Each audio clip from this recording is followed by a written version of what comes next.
Greetings, citizens of Nerdtropolis. Sean Taj here, the mayor of Nerdtropolis, and on this episode of Real Insights, my guest is Spaceman director Johan Renck. Hey, Johan. How's it going, Sean? It's a pleasure to meet you, and congrats on Spaceman. Thank you. Thank you. Pleasure to meet you, too. I love the timing of this film coming out on Netflix, as we just had a new moon landing the other day. Yeah. I mean, you know, and to imagine that Netflix was behind that one also in order to coincide with the launch of this film is pretty remarkable, I gotta say. Yeah, it is brilliant. So great timing on that. For me, this film is a sci-fi logical journey. That's what I've coined it for myself.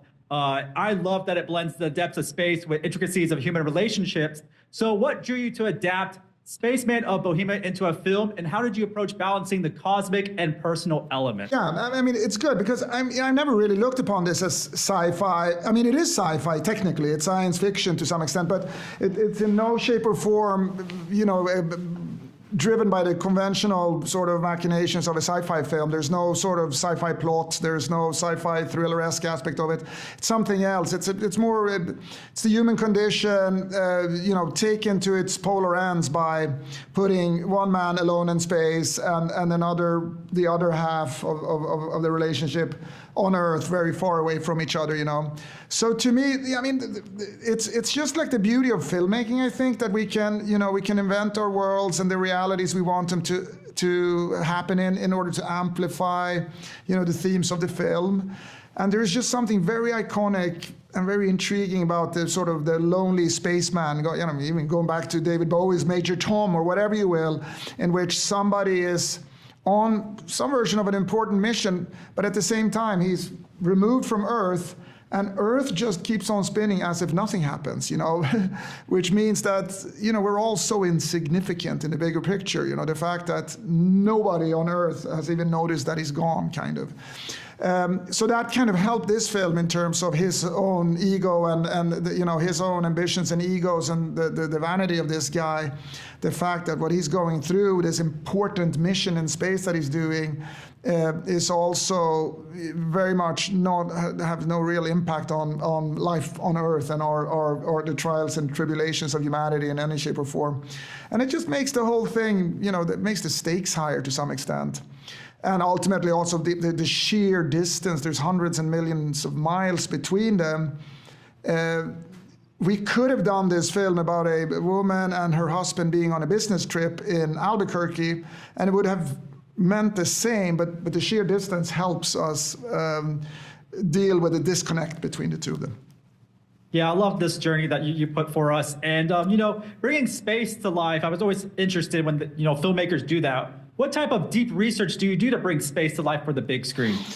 I've always been really fascinated by space, but not in an astronomical or sort of scientific way. I'm just, you know, the mysteries of it all, to be very banal. I'm so sort of fascinated by how incredibly dauntingly mysterious this place is, you know, in every single shape and form. And that is something that always interested me in a sort of in a form of you know. I like to tap into that the sensations of space being what it is in terms of its massive distances, the ever-changing laws of physics, the non-constant aspect of it, everything that is unknown of it. So to some extent, I had a lot of knowledge in advance of a lot of knowledge is the wrong thing to say compared to those who has a lot of knowledge, but more than any layman, I would say. So that's one aspect of it. But the other one was like that, you know, the science fiction aspect of it is that we created a cloud in the outskirts of our solar system that is like nothing that even that exists in the known universe, which is this kind of strange place in which, you know, every vibration of all time is kept, you know, past, present, future. So it's kind of string theory to some extent, actually. It's like metaphysics in some sense. And, you know, it's again, it's just like a nerdy dive into, you know, things that may or may not be plausible in this tremendously unknown universe of ours, you know. Yeah, I truly enjoyed this film. And I was shocked when I first heard that this Netflix film was starring Adam Sandler, who I'm a big fan of, especially when he goes outside of comedy. Can you talk about bringing Adam Sandler on board and how it was to work with him? I mean, he's one of the best human beings I've ever met in all aspects. So for all you fans out there, everything you want to think about him in terms of his gentleness, his kindness, his funniness, his loveliness, and all that is true. So he's just like the best guy ever. We met, in a general meeting. That's something we have in my profession. You meet with actors and other people involved in making films, just to see if there's something to be done together.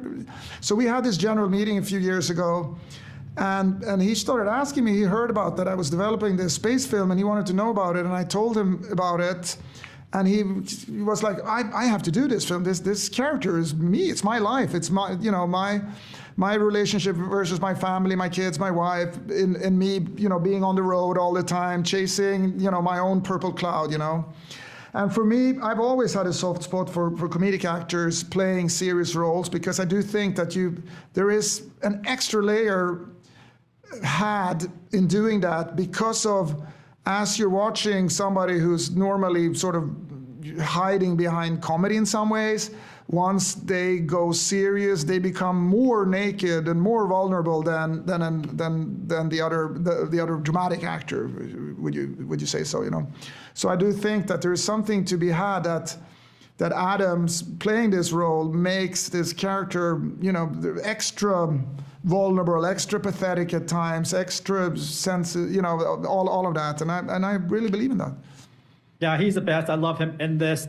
And I thought the choice of Paul Dano as Hanus was brilliant. How did you come up with that casting choice, and how did you work with Paul to capture the essence of that space creature?